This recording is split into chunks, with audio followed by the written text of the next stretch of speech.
A Saturday in spring. Not just any Saturday in spring, but the Saturday before Easter Sunday. It's a fine, bright morning in the early part of April. A windy morning, but a warm one. Just the sort of morning for rushing straight out of doors and racing around with your friends. Unluckily, there's one person who can't rush out of doors and race around with his friends. And that's Tom. He has to stay in because he's getting over an attack of measles. Still, it's not too bad. We can at least look out and see what's going on. Actually, he has a very good view, as all the children come out for their after-breakfast play.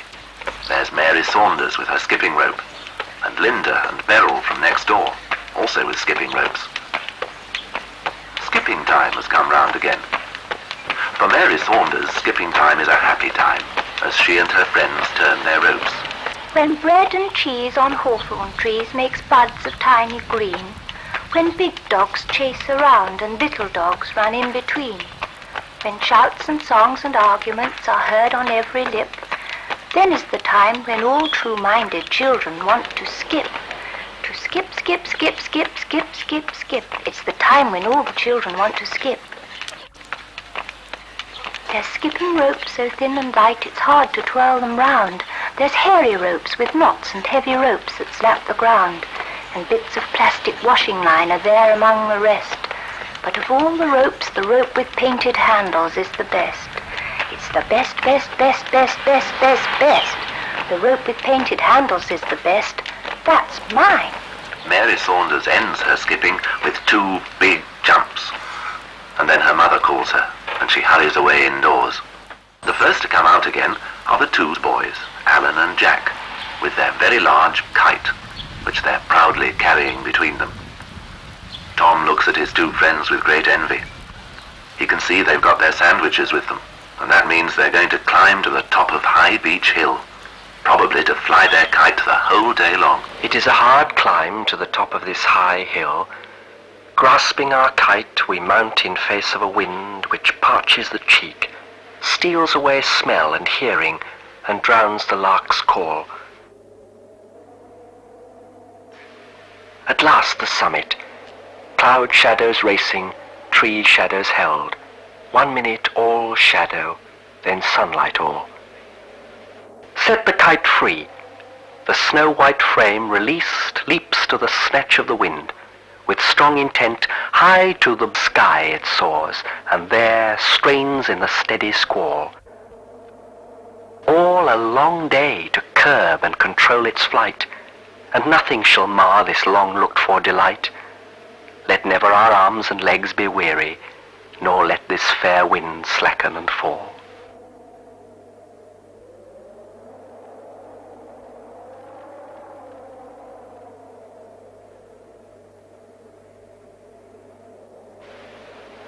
There they are then, Alan and Jack, with their kite on High Beech Hill. Tom's thoughts reluctantly leave them and return to the street, because out of her house comes Mary Saunders again, this time with her baby brother, Jim, in his pushchair.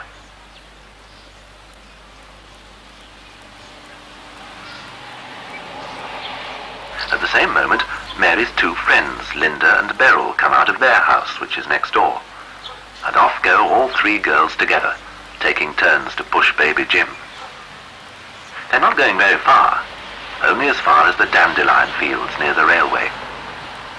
But it's quite a business, this taking out baby Jim, and it can lead to trouble in its own particular way.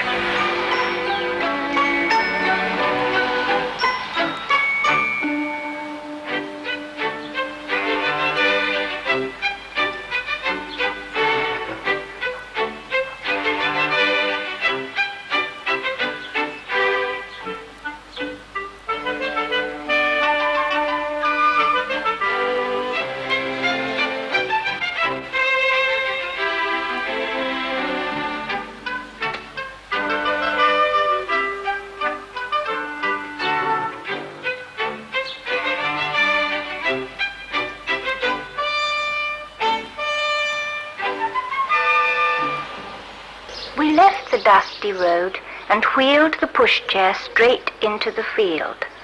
So thick the dandelions grew, we thought we'd deck the baby too.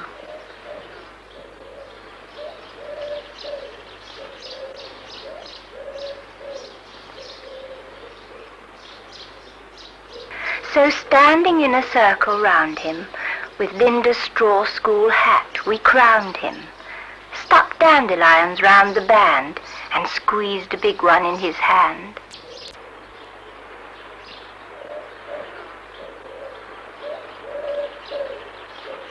With dandelion chains a-swinging, we sang his praise in softest singing.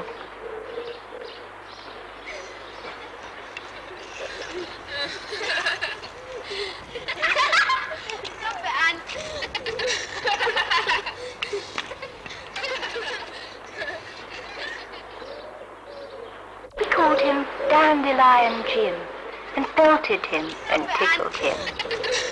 Half smothered under Linda's hat, all giggling and plump he sat, a pollen patch upon his nose, and juice stains down his new white blouse. Then, overcome by sudden fears, we brushed the petals from his ears, straightened his hair with Beryl's comb, and thought we'd better take him home.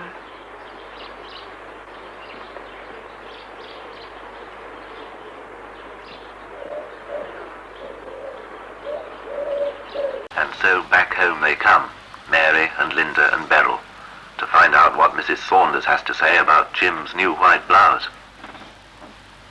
At about 2 o'clock, out come Joe and Billy from down the road.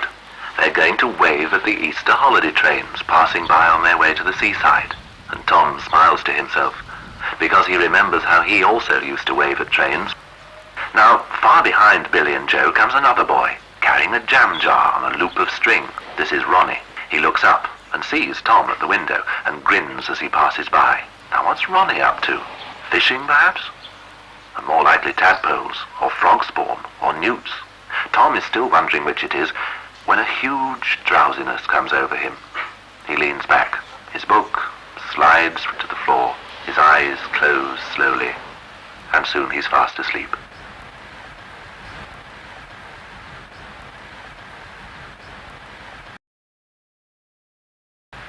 But in the early evening, Tom is awake to watch his friends return from the fields and the hill. Here are Billy and Joe now, who've been waving at trains. They look quite pleased with themselves. And yet they've not had what can be called a very successful afternoon. You see, it's nice to wave at people in trains. It's your way of wishing them a happy holiday by the sea. But it's nicer still if those people wave back at you and wish you a happy holiday at home. What actually happened that afternoon is told by Joe. Watching the holiday trains go by, all afternoon we waited, Billy and I.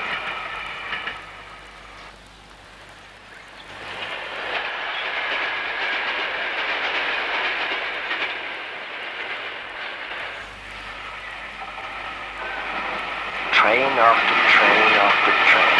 There were 20 at least, we reckon. But hardly a head turned round, and no one gave the answering wave.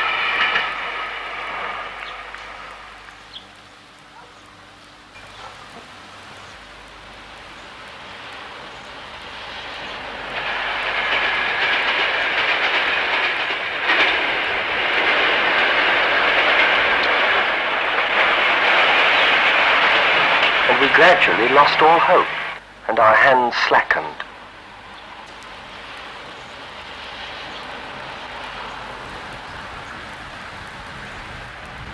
Just one more train. On cushioned seats the holiday people sat. They read their papers, smoked and chatted and ate.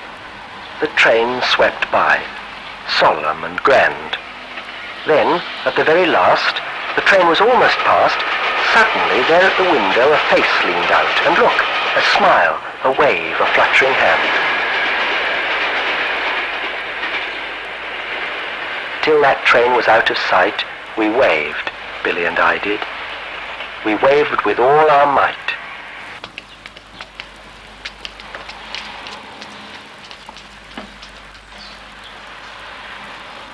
So Joe and Billy pass on towards their house, pleased with themselves and the end of their day. They've hardly gone from sight when back also comes Ronnie, the boy with the jam jar. And Tom's in luck this time because Ronnie comes right up under Tom's window.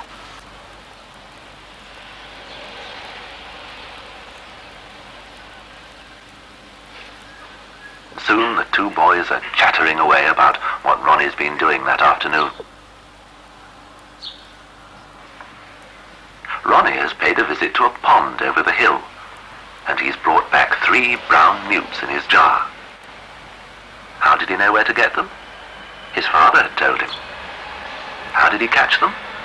His father had told him that too. In fact, once upon a time, his father had caught them the same way himself. And so here's Ronnie's father's account of how to catch newts.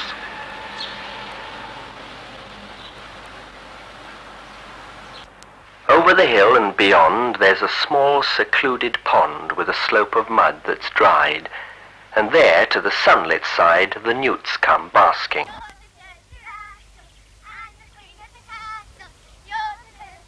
They're the craftiest newts for miles, slim 3-inch crocodiles.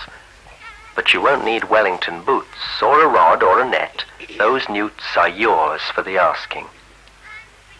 So you've never yet caught a newt? Then I'll tell you the way to do it. Crouch down by the water's edge, and over the surface stretch one arm strong-handed.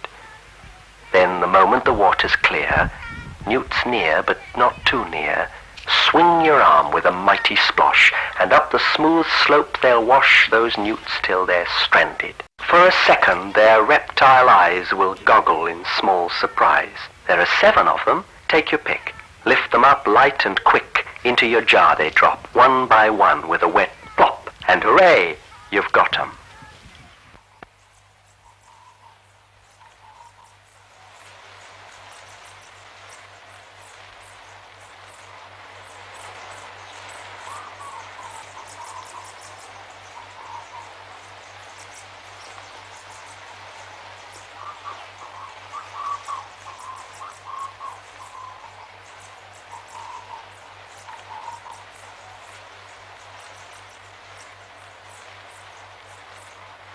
Well, after Ronnie has told Tom all about how to catch newts, the two boys had a very earnest discussion on what to do with the newts now they're caught. The boys have just got onto the subject of the best food for newts when Ronnie's mother calls him, and off he goes, carefully carrying his jam jar on its loop of wet string.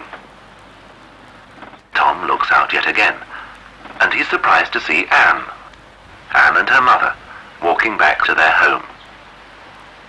Tom says to himself, "Now when did they go out, I wonder? Probably it was while I was eating my dinner, and I was too busy to notice them." For Tom knows all about Anne and her long afternoon walks with her mother. But today Tom notices something unusual. Anne isn't carrying any flowers. In the ordinary way, you would expect her to come back with a big, straggling bunch of dandelions and primroses and windflowers and yellow kingcups from the brookside. What Anne most loves to do is to walk far out into the country, wandering for hours on end and gathering wild flowers as she goes.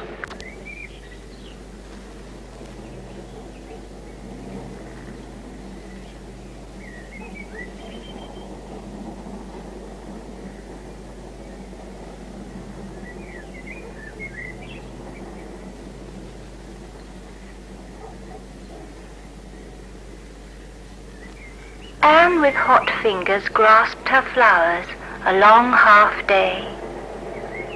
"See, they are withering, Anne. You'd best throw them away." Yet still through lane and byway, on and on she trailed, till scent of flowers was one with warmth of hand that held. But when she knew that water now would never bring freshness, she found a bank with moss for covering. There, lulled by reeds of grass and cooled by shade of tree, a bed she made in which they could die quietly.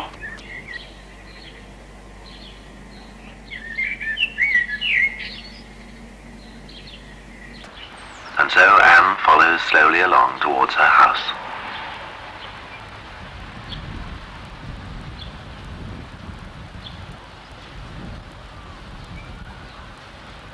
And here, the last to return, are Alan and Jack with their kite.